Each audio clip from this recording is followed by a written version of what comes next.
రేవంత్ రెడ్డి మొన్న అజారుద్దీన్ని మీటింగ్లో పిలుచుకొని కూడా ఎవరైతే కనీసం నమస్తే పెడితే కూడా పట్టించుకోలేదు. చూసారా మీరు ఆ వీడియో?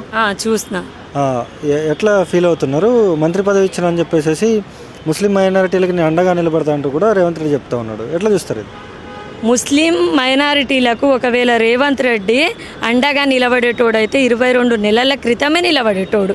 22 నెలల తర్వాత ఎప్పుడైతే మేమన్నాము ఒక్క మంత్రి కూడా మైనారిటీకి ఇప్పటివరకు ఇవ్వలేదు.